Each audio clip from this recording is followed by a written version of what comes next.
Fala pessoal, beleza? Vamos para mais um vídeo de revisão de trades da semana, o episódio onde eu compartilho as minhas tomadas de decisão durante a semana. Essa semana foi um resultado de 780 pontos e 3 trades dos quais eu vou mostrar aqui hoje e a minha tomada de decisão de cada um deles. Então iniciamos a semana aqui na terça-feira, ou seja, na segunda eu não fiz nada, fiquei só escutando música e olhando o mercado, e aí na terça-feira me deu o primeiro trade. Então o mercado me forma esse primeiro fundo, ele rompe este topo, aguardamos pessoas travadas no fundo, ou seja, a gente quer pessoas vendendo um fundo e a compra entrando na jogada. Mas a gente sempre espera isso aqui acontecer, passar do fundo, tá? Só essa movimentação aqui para mim não me importa, tá? Ela é importante, mas não me importa e eu não entro ali. Eu aguardo única e exclusivamente essa captura da liquidez e este candle fechando acima do fundo. Então eu faço minha primeira entrada aqui, alvo 180 pontos mais ou menos e alvo 3 para 1. Na verdade meu stop estava aqui um pouquinho mais baixo e o meu alvo foi de 480 pontos. Uma questão que pode ser que,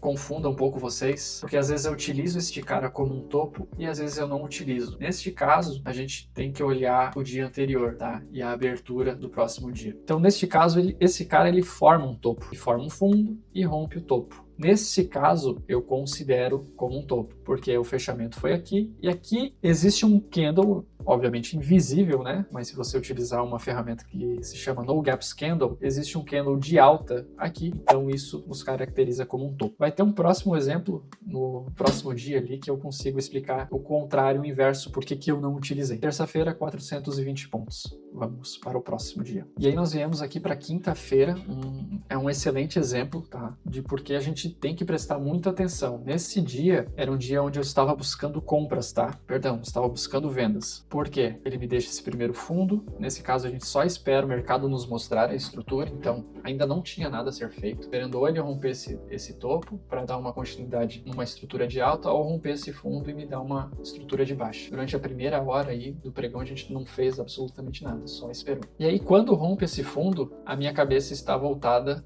para vendas. Romper um fundo, na minha cabeça seria uma movimentação de baixa, uma estrutura de baixa. Então eu queria vender nos topos. Tá, então eu tinha marcado esses topos aqui. Até pensei que me daria um trade de venda nesse cara aqui, mas não aconteceu. E aí eu tinha um novo topo aqui em cima. Caso ele fizesse a movimentação lá em cima, eu teria entrado na venda. E aí a gente tem que ficar muito atento, tá? Muito atento, porque quando acontece essa movimentação aqui, ó, rompeu o topo, ou seja, a minha estrutura de mercado que antes era de baixa, mudou, agora é uma estrutura de alta. Então eu troco a minha cabeça. Eu tenho que inverter a minha cabeça. Antes eu estava olhando para vendas e agora eu preciso olhar para compras, porque rompeu o topo. Então eu marco os fundos. Neste caso temos este fundo e este fundo. Assim, quando isso acontece é uma maravilha, porque só existe duas possibilidades, ou ele vai parar nesse fundo ou vai parar nesse, ou não vai parar em nenhum dos dois e vai continuar uma movimentação. A gente aguarda, muita gente começou a vender aqui, muita venda entrando, muita gente vendendo, e aí a gente aguarda sempre aqueles três passos, lembra? A gente aguarda a estrutura, a gente aguarda a captura da liquidez e a gente aguarda a posição contrária a entrar na jogada. Neste caso, a venda entrou muito forte e a compra entrou já respondendo. E aqui o meu trade foi este aqui, 510 pontos, se eu não me engano. Deu uma enrolada, quando chegou quase no meu alvo, voltou um pouco e depois explodiu. Depois foi lá no alvo. Então, trade bem simples, e por isso que você tem que estar bastante atento. Você tem que saber muito bem o que são topos e fundos. É o principal para você entender a sua tomada de decisão, tá? E aí a gente vai partir para sexta-feira. E aí partindo aqui para sexta-feira, o mercado já abre uma forte movimentação de baixa, já abre. E aí eu vou mostrar um hack, entre aspas, que eu utilizei nesse dia. Ele estava deixando muitos topos, tá? Então estava bem difícil a leitura.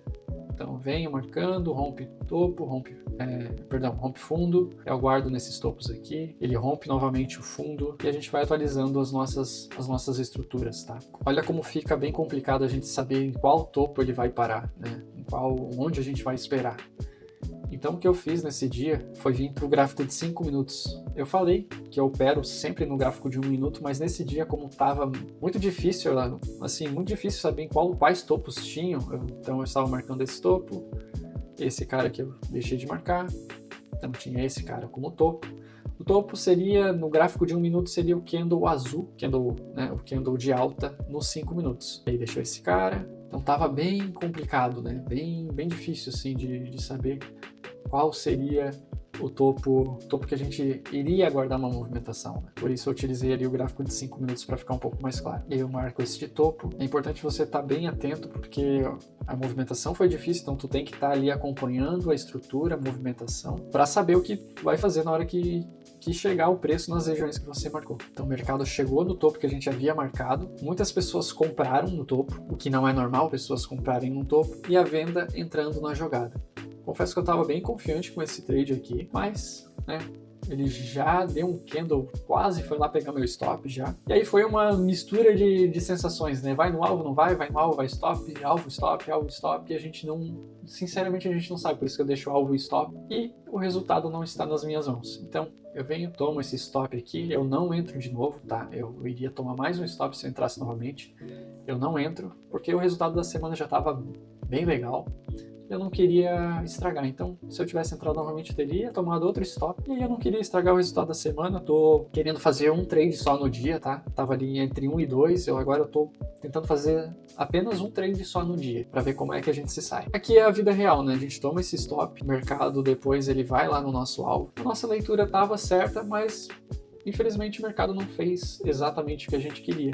E por isso existe o stop, por isso a gente faz ali, executa da maneira que a gente se propôs a fazer. Olha, dá uma certa, não uma certa raiva, porque a minha experiência já tá, né, já tô com 6 anos de mercado, então a gente sabe que isso pode acontecer. E o importante é você não cometer besteira, né, não querer entrar de novo, não tomar outro stop, e você acaba ali estragando o resultado de uma semana que foi muito boa por causa de um trade. A gente tem que pensar sempre que é só um trade, é só mais um trade, e você vai ter o outro dia para recuperar, então pensa sempre a longo prazo, tá? E eu recebi uma pergunta muito importante, muito interessante também, nessa semana ali no meu Instagram. Inclusive, os meus links estão na descrição, eu posto sempre os meus trades lá no Instagram. Deixa o like no vídeo, curte o vídeo e segue lá no Instagram se você ainda não segue. Então a pergunta que eu recebi foi: Gustavo, o que são esses pontos que você sempre fala? Essa é uma pergunta, né, bem iniciante, mas basicamente é como se fosse uma unidade de medida, igual quilômetros. No mini índice a gente tem a variação dos pontos, né? Por exemplo, se o mini índice está em 140 mil pontos e ele foi até 140.100, ele subiu 100 pontos. Caiu de 140 mil para 139.950, ele caiu 50 pontos. Cada ponto ele vale 0,20 centavos por contrato. Esse é um dos motivos do que eu sempre a nossa pontuação em pontos e não em financeiro, porque cada um vai ter o seu resultado financeiro. Se, por exemplo, o mercado subiu 100 pontos e tu tá com um contrato, ou seja, você ganhou R$20, tá? Com um mini contrato. No nosso caso, essa semana fechou com 780 pontos.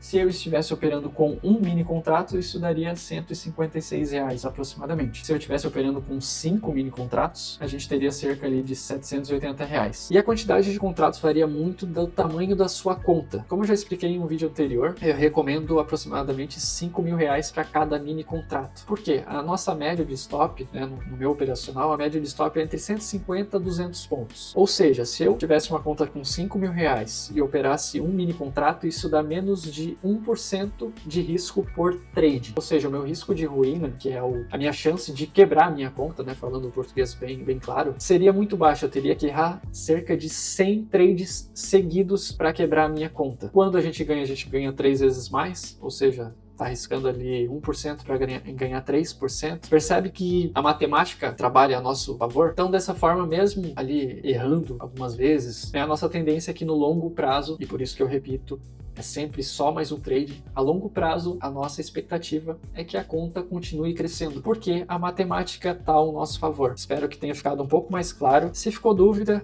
nos comentários ali, deixa um comentário. Se ficou claro, deixa um comentário também. Se você quer ver algum outro tipo de conteúdo, deixa um comentário. Se você está gostando do que você está vendo, deixa um comentário. É muito importante para mim. Gravar conteúdo não é algo fácil para mim. Então eu agradeço a todos sempre que estão ali comentando, que estão dando um feedback. Isso é muito importante para mim. O meu forte não é gravar vídeo, mas estou aqui. E em breve mais vídeos. Até a próxima. Valeu!